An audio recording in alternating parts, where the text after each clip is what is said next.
Hey my BTS army, कैसे हैं आप सब। आई होप आप सब बहुत ही अच्छे होंगे।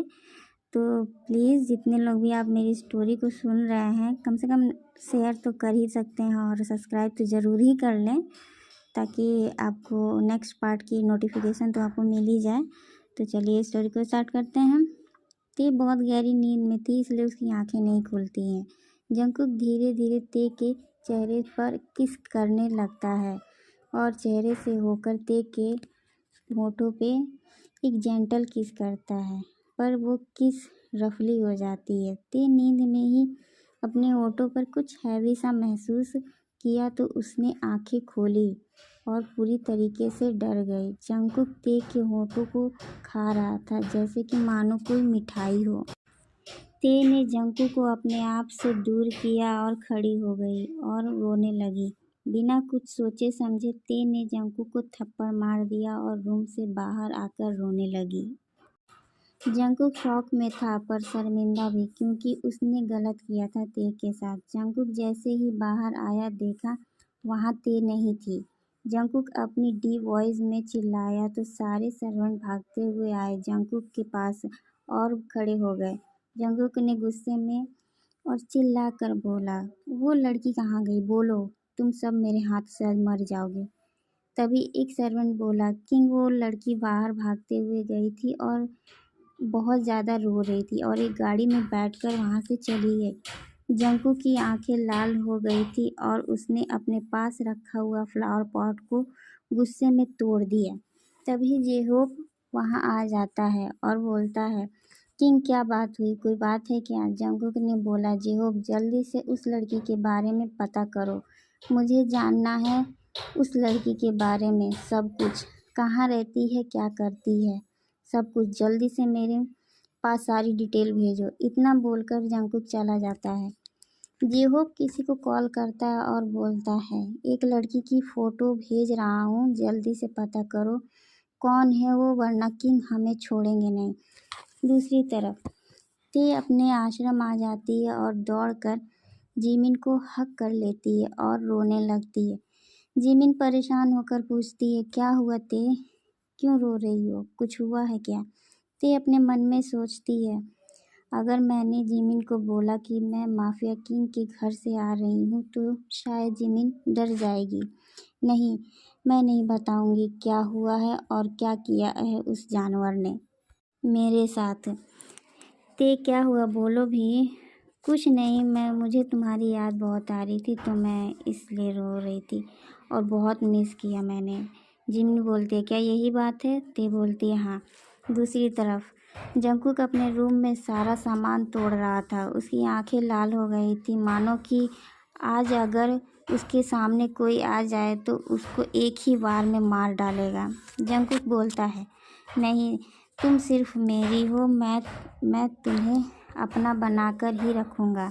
आज तक लड़कियां मेरे लिए सिर्फ टाइम पास थी जिसके साथ मैं सोता था, लेकिन तुम नहीं।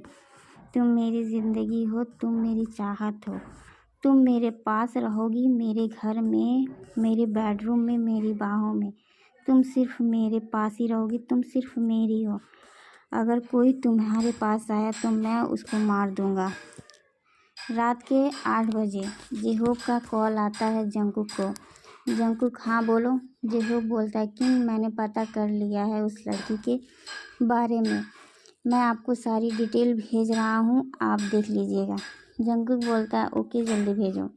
10 मिनट बाद जंकुक लैपटॉप पर डिटेल पढ़ता है। जंकुक को उस डिटेल को रीड करने के बाद उसके चेहरे पे एक छोटी सी स्माइल आती है। जंकुक बोलता है, ओह माय डियर, तुम्हें क्या लगा मैं तुम्हें ढूंढ नहीं पाऊँगा?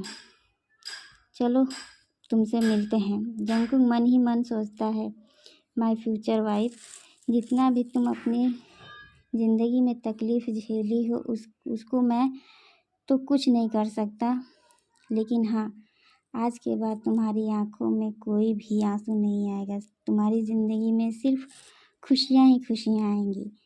इतना बोलकर जंकुक हंसने लगता है। जंकुक खड़े होकर बोलता है, तुम सिर्फ मेरी होते और मेरी ही बन के रहोगी। अब मैं तुम्हें पाकर ही रहूँगा किसी भी हालत में। दूसरे दिन ते बोलती है जिमिन कॉलेज सही से जाना ओके, और हाँ नाश्ता कर लेना, मैं शॉप जा रही हूँ, बहुत काम है, और हाँ तुम सही से नाश्ता करके कॉलेज चले जाना। इतना बोलकर ते शॉप के लिए निकल जाती है।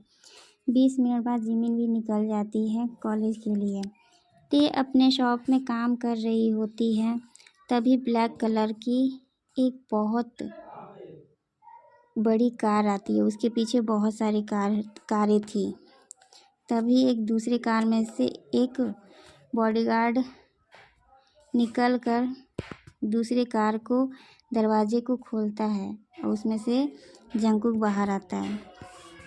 ब्लैक कलर का सूट पहने, हाथों में एक्सपेंसिव वॉच पहने, आंखों में गुस्सा लिए बाहर निकलता हुआ खड़ा होता है। जंगकुक जाके सीधे शॉप के एक कैबिन में बैठ जाता है। उस शॉप का मालिक आके पूछता है, किंग आप यहाँ मेरे शॉप में? शॉप का मालिक मन ही मन में सोचता है, वर्ल्ड का डेंजरस माफिया किंग उसके शॉप में आया है और उसके ही चेयर पर बैठा है, कोई ना कोई बात होगी। शॉप का मालिक बोलता है, किंग आप यहाँ क्या, मुझसे कोई गलती हो गई है जो आप खुद चलकर मेरे शॉप में आए हैं? तुम्हारी शॉप में एक लड़की है, जंगकुक बोलता है, जो काम कर रही होती है, उसका नाम ते है। जाओ 2 मिनट है तुम्हारे पास, जाओ उसको लेकर आओ। शॉप का मालिक ते के पास जाता है और बोलता है, ते कोई तुमसे मिलने आया है, चलो जल्दी मेरे पास, मेरे साथ मेरे ही कैबिन में है। ते बोलती है, लेकिन सर आप बताइए कौन आया है मुझसे मिलने? ते टाइम नहीं है, चलो मेरे साथ, तुम खुद देख लेना। इतना बोलकर शॉप का मालिक ते को लेकर उसके कैबिन में चला आता है। ते जैसे ही कैबिन में आती है शॉक हो जाती है और मन ही मन सोचती है, ये तो वही माफिया किंग है और मुझसे क्यों मिलने आया है। जंगकुक चेयर पर बैठा सिर्फ ते को ही देख रहा होता है और मन ही मन सोचता है, मेरी फ्यूचर वाइफ कितनी सुंदर हो तुम, और कितनी सुंदर लग रही हो, किसी की भी नज़र ना लगे। ते बोलती है, आप यहाँ क्यों आए हैं मेरी शॉप में, बताइए कोई काम है मुझसे? ते की आवाज़ सुनकर जंगकुक अपनी सोच से बाहर आता है और जेहोप को इशारा करता है सबको बाहर जाने के लिए। जेहोप और सब बॉडीगार्ड बाहर चले जाते हैं। कैबिन में सिर्फ जंगकुक और ते रहते हैं। जंगकुक चेयर से उठकर धीरे धीरे ते के करीब आने लगता है और ते पीछे होने लगती है। जंगकुक ते के पास जाके उसकी कमर को अपने दोनों हाथों से पकड़ के अपने करीब कर लेता है और बोलता है, माय वाइफ, मैंने तुम्हें बहुत मिस किया, क्या तुमने मुझे मिस किया? इतना बोल के जंगकुक ते के होठों पर किस करने लगता है, एक हाथ ते की कमर पर और दूसरा हाथ ते के सर पर। अपनी पूरी ताकत से जंगकुक को गुस्से में ते धक्का देती है। तब जंगकुक ते को छोड़ता है। ते बोलती है, ये क्या बदतमीजी है, आप माफिया हो तो क्या कुछ भी करोगे मेरे साथ? जंगकुक बोलता है, अपनी वाइफ को किस करना क्या कोई गलत बात है? मैं किस करूं या कुछ भी करूं, मैं अपनी वाइफ के साथ कुछ भी कर सकता हूं, तुम्हें कोई प्रॉब्लम है? ते बोलती है, किसकी वाइफ? मैं किसी की वाइफ नहीं हूँ, समझे आप? और हाँ, क्या बोला? तुम मेरे साथ कुछ भी कर सकते हो?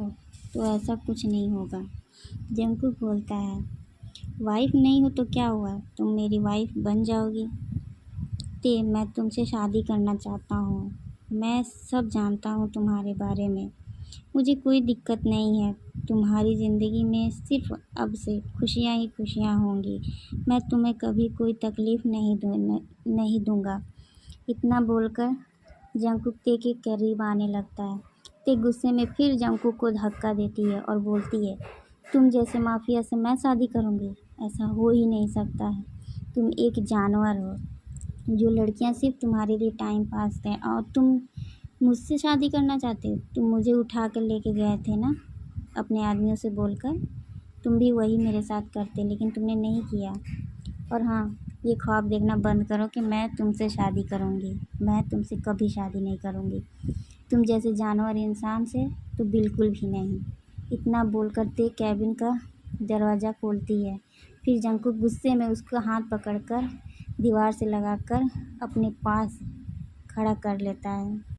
जंकुक बोलता है, मैं तुमसे प्यार से कह रहा हूँ कि तुम मुझसे शादी करोगी, और हाँ, 24 घंटे के अंदर तुम खुद मेरे पास आओगी शादी करने के लिए। तुम्हें पता है ये शॉप मैंने ख़रीद लिया है, यहाँ आने